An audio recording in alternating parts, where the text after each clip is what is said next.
Hi everyone. I know you look forward to my annual forecasts, so here are the top 10 things that I'm predicting for the housing market in 2023. I'm always reminded of Mark Twain's great misquote that the reports of my death are greatly exaggerated. As you're all more than aware, mortgage rates have skyrocketed this year, which, when placed alongside the massive run-up in home prices that started when rates were falling at the start of the pandemic, have some believing that we are back in 2006 all over again. But that could not be further from the truth. Don't get me wrong, I certainly expect to see year-over-year price declines, the worst of which are likely to be seen next June, because last June was when prices hit an all-time peak. But I simply don't see any reason why there'll be a systemic contraction in home values. Sure, sale prices got ahead of themselves due to a perfect storm of massive pandemic-induced demand and historically low mortgage rates. But although we will see a modest downward correction in values, financing costs, well, they'll start to pull back later next year, and that will allow prices to resume their long-term average pace of growth. Again, that'll probably start sometime in the fall of 2023. After having been kept artificially low through 2020 and indeed 2021, mortgage rates started to skyrocket at the start of this year as the Federal Reserve announced their plans to address inflation, which back then had just breached 7%. Now, although the Fed doesn't control mortgage rates, they can certainly influence them. And they have, the 30-year rate rising from 3.2% in early January to above 7% today. While their efforts so far have yet to significantly reduce inflation, but they have increased the likelihood of a recession in 2023. And that's led to bond yields becoming increasingly frenetic, and that has mortgage rates very confused. Ultimately, I expect that the Fed will start to pull back from their aggressive policy stance sometime later next year, and this will allow rates to stabilize, and I expect them to start dropping by next winter. However, before you all get too excited, rates will remain above 6% until next fall, when hopefully we'll see them drop into the high fives. Yes, this is still higher than we've become used to, but a rate in the fives, well, that's still over 2 percentage points lower than the long-term average mortgage rate.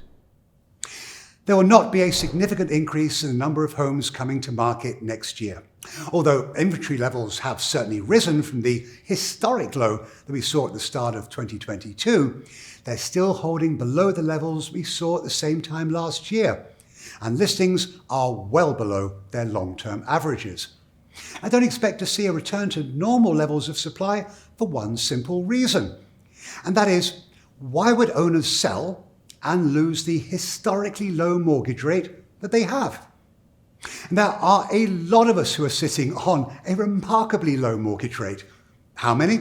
Well, think about it this way. In 2020, 7.4 million new and existing homes sold, and those buyers locked in an average mortgage rate of around 3.1%. In 2021, 6.9 million homes sold, and those buyers benefited from an average rate below 3%. So that's what? 14.3 million owners have very favourable mortgage rates of 3 or modestly below. But there's more. 10% of homeowners refinanced in 2020. That's another roughly 8 million homes. 2021, another 25% of all owners refinanced. So a very rough estimate would suggest to me that somewhere between 25 to 30 million owners in America are sat on mortgage rates at 3 or marginally below. So tell me, what would lead them to sell? Of course, homes will be listed for sale for the normal reasons of job move, death and divorce. But the market won't see the normal turnover in housing that it has been used to. With supply levels expected to remain well below normal, I find it unlikely that we will enter a buyer's market in 2023.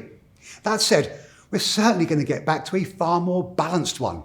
That's something we haven't seen since 2015. A buyer's market is a function of supply and demand. And as I don't see supply levels rising significantly, and demand although certainly lower than the market has become used to, it's still going to exist. Depending on who you talk to, a buyer's market is defined as more than 6 months of inventory. The last time we reached that level, all the way back in 2012, we were still recovering from the bursting of the housing bubble. But to get to above 6 months, well, we'd have to see the number of homes for sale rise above 2 million. Haven't seen that since 2015. And monthly sales, they'd have to drop to below 325,000. We haven't seen that in over a decade. We all know that home sellers have had the upper hand for several years now. So much so that last year a broker suggested that the list price of a home for sale was no different than the reserve price at an auction, just a starting point. Well, those days are, thankfully, behind us. Although the market has pulled back, there are still buyers out there. However, the difference today and into 2023 is that higher financing costs and lower affordability have limited how much a buyer can actually pay for a home. And it's because of higher mortgage rates and lower affordability that I expect to see list prices to start pulling back as the market continues to moderate.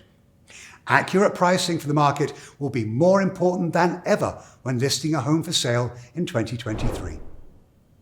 The pandemic's impact on where many people could work was profound, as it allowed buyers to look further away from their workplaces and into markets that were more affordable. And last year, I was expecting that most businesses who had yet to define their policies in respect to working from home would have, by now, done so. But many still haven't. That said, I do expect next year will bring clarity to a lot of workers who've been waiting to hear how often they've got to appear in their offices. And this, well, it could act as a modest catalyst and allow these workers who may have been thinking about moving to actually do so. And of course, many may feel as if that ship has sailed, given the significantly higher mortgage rates that are in place today. But some, who might be able to move far further than they originally thought they would be able to, well, they could start to search for a home. And the balance, well, some will wait for rates to start to turn around. Now, this could actually represent a buyer pool that starts looking for a home, but not until next winter. Permits for new home construction are down by over 17% year over year, as are new home starts. And I expect that we will see builders pull back even further next year, with new starts coming in at a level we haven't seen since well before the pandemic. Builders will start to see some easing in supply chain issues.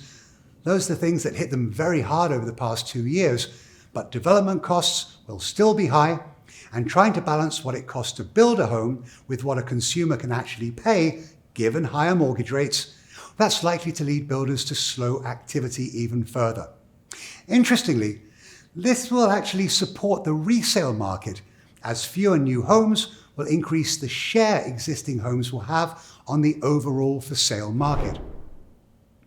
I expect to see markets where home price growth rose the fastest. Well, they're going to be more vulnerable to a disproportionate swing to the downside.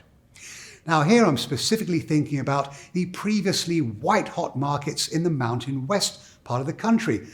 They saw an influx of remote workers at the onset of the pandemic who took full advantage of the very cheap housing, relatively speaking, in these areas.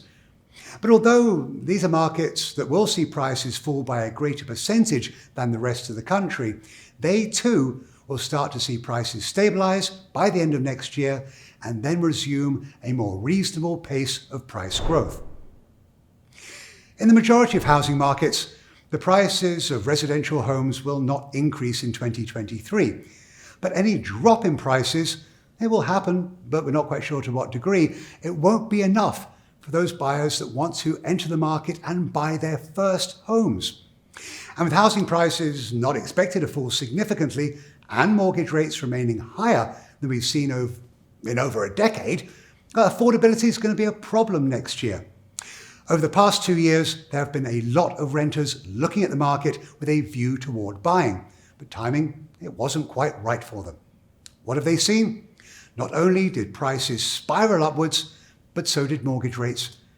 It's quite likely that many are now in a situation where the dream of home ownership has gone. That's not to say they will never be in a position to buy a home, just they will possibly have to wait a lot longer than they would like. The market over the past 2 years has risen to such an extent that it has priced out millions of potential homeowners. With a wave of demand coming in the form of younger millennials and Gen Zers starting to get older, the pace of housing production has to increase significantly. But there are many markets where there's simply not enough land to build on.